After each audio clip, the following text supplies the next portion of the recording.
the Seattle expansion, probably the story of the season, right?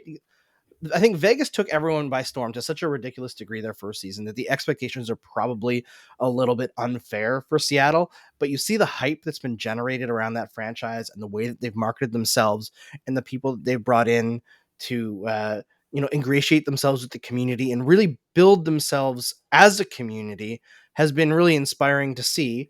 And the Kraken, they're a team that I'd say the draft was not very inspiring, but you know what? Neither was Vegas's draft. It's just that Vegas made a ton of trades after, and the Kraken didn't. And you can see from the players that they brought in what the goal is. But let's first listen to Erica Ayala, who is the fantastic host of Locked On Kraken, and her thoughts on what the Kraken are building here. What's cracking, hockey fans? Erica Lindsay Ayala, your host of Locked On Kraken, here to give you a big picture overview of the Seattle Kraken for the 2021-22 season.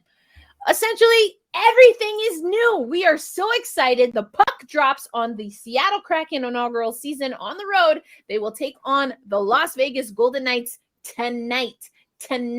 It's happening tonight. First ever game day tonight. We're so excited.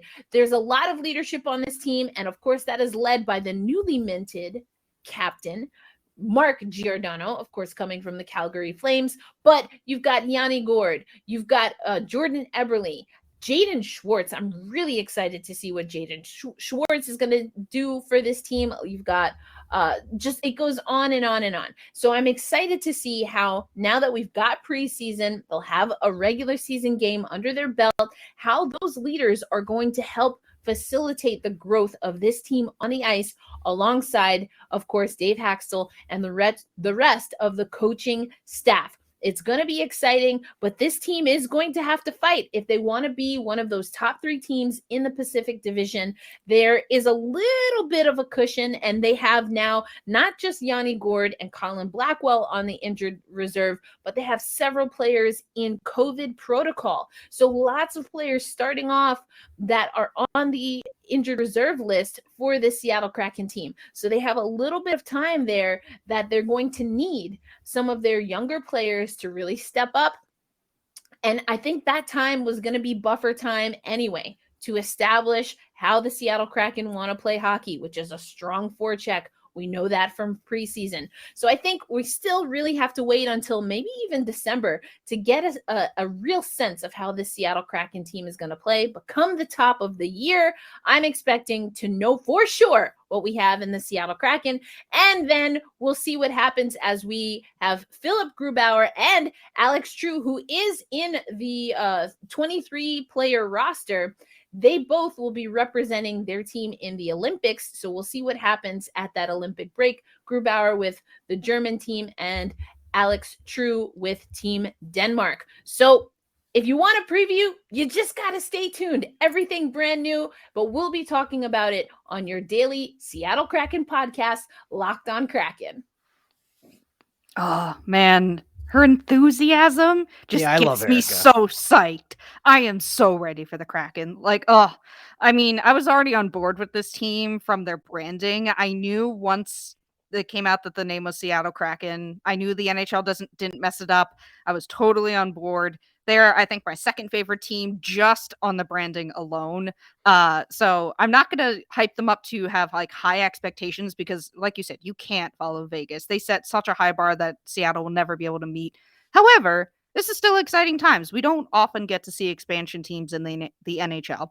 And I'm really looking forward to, I think, a couple Saturdays from now when we get the first home game in front of Seattle fans. But tonight's game against the Vegas Golden Knights is going to be absolutely wild, even though they are missing some players due to COVID. That came out earlier today. I don't have the full list on hand, but there is a handful of their, heavy hitters. I think Yarncroke and Donskoy, I think, are both out due to COVID-19 protocol, but still exciting nonetheless. Yeah, unfortunately, that COVID-19 stuff is still throwing some wrenches in the works. Like Nathan McKinnon is going to miss the beginning of the season. Now, we should mention that it is due to protocol, so it could be, a test that's inconclusive. Hopefully, none of these players are testing positive and having to deal with actual issues related to the illness. You never know. It's most players. I think every player except for, is it still Tyler Bertuzzi is vaccinated now, and maybe Mackenzie Blackwood.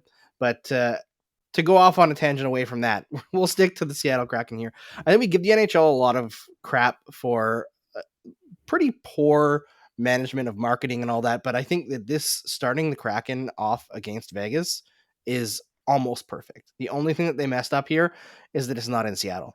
Yes, thank you, Andrew. That is the only gripe I have here, but I think it's still a great showcase, especially because we're now on ESPN, and I've been really enjoying the coverage already so far from them. So I'm excited to see what it's going to be like tonight. But I know the big question on everybody's minds is playoffs a factor here for Seattle, and I think that they could sneak in. I really, really do. The Pacific Division is the weakest division in the NHL.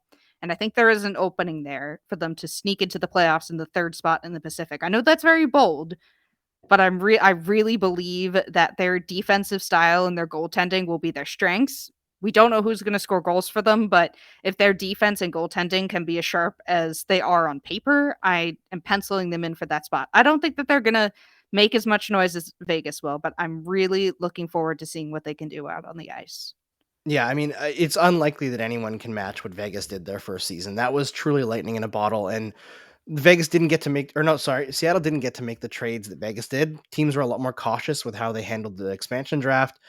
This time around, they didn't give up extra assets, so they just started from a less of a sure footing. But I think that we're in agreement that they could make the playoffs this year. The Pacific is weak, like you mentioned.